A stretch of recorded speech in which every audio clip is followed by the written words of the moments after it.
Michael Jackson in the 1980s and early 1990s was the best celebrity at making money.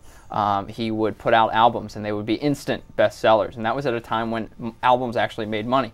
He would do tours and make $50 to $100 million a year.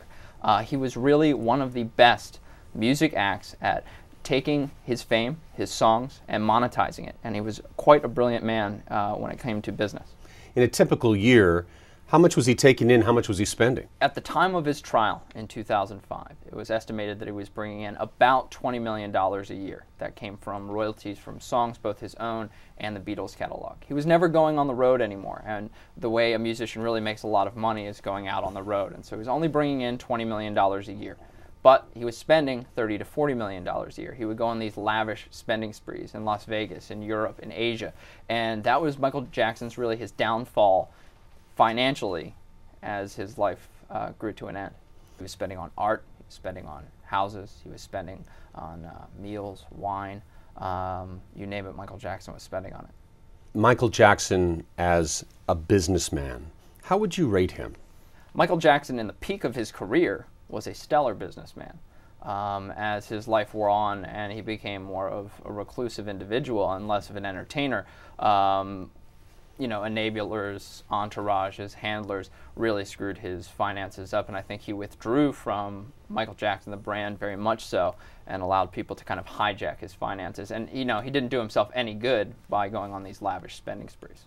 His personal problems, these allegations of child molestation, did that affect him financially? Oh yes, his child molestation allegations had a severe impact on Michael Jackson's finances. In 1993, it was said that he settled the first allegations for more than $20 million.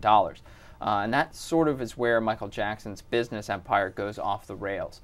He has to pay this $20 million and he becomes more of a recluse. His brand is tarnished forever. You will always be talking about Michael Jackson as a brilliant entertainer, and he was also accused of child molestation. You always have those two thoughts in the same breath. And as long as you have that, his brand will be tarnished in perpetuity. How do you think this is now going to play out?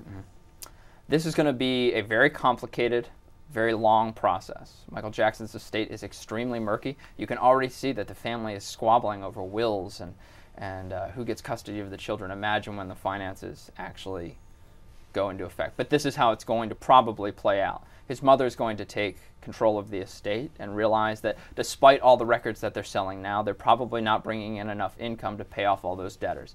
And so they're going to put the estate likely into bankruptcy.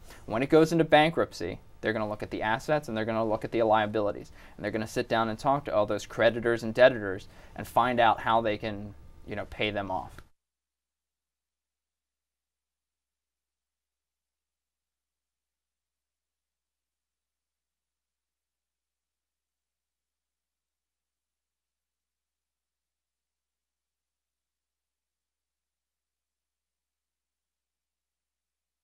And realize that despite all the records that they're selling now, they're probably not bringing in enough income to pay off all those debtors.